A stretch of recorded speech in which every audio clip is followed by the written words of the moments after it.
Raiders are 1-4. Seems grim. Seems bleak. You saying we can still make it? What? Yeah. What? Damn straight. What? That's right, midget. I'm telling you. What? It ain't over yet. Because if you guys have been with me through the offseason, as I know most of you have, we've talked about it. This season comes down to this middle third of the year, right here.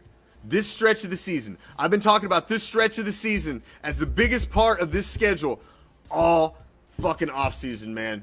This is where you make your fucking money, right here. This is where you make your money.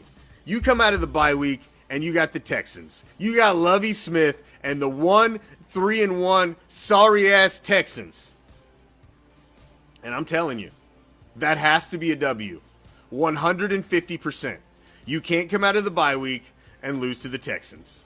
If you lose to the Texans, there is not a person on this motherfucking planet that can make a fucking argument to me as to why Josh McDaniels does not need to be fired. If you come out of the bye week with 2 fucking weeks to prepare for the shitty fucking Texans and you can't handle them and you can't take care of them with your game plan, then you need to fucking go. You should resign. Honestly, at that point, I don't even think you should be fired. Yo bitch ass should resign if you lose to the motherfucking Texans. Because you should feed Josh Jacobs and he should run the fuck all over their sorry asses. This should be ugly. There should be chalk lines drawn all over the field with fucking Texans body parts scattered everywhere. This should be ugly. This should be heinous. And then right after that, you've got the Saints, another team with a losing record. You should be able to handle them as well, very easily. And then you get the Jags, another team with a losing record. You should also be able to handle them very easily. This should also be a W. And then what?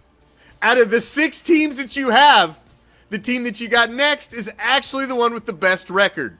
The Colts at 2-1. And we just watched them last Thursday night in one of the worst games in the history of primetime fucking National League football. You see what they bring to the fucking table. It ain't a lot.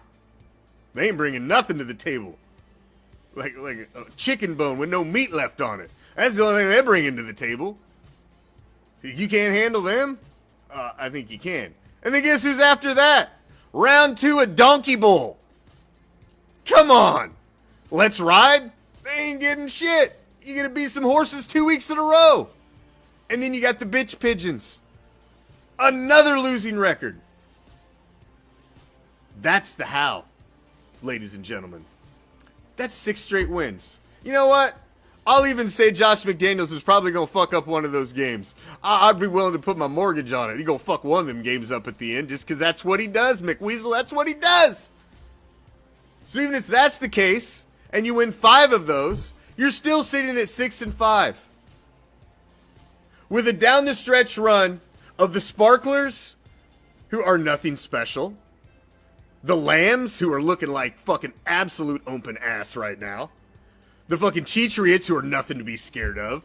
The fucking Steelers have basically given up and have now going to the rookie quarterback. This is just an experimental season.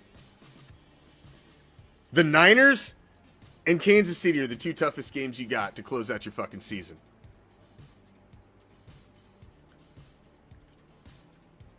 That's a very favorable schedule down the stretch. So is it possible? Can it be done? Is there a how? Oh, you're fucking right, there's a how.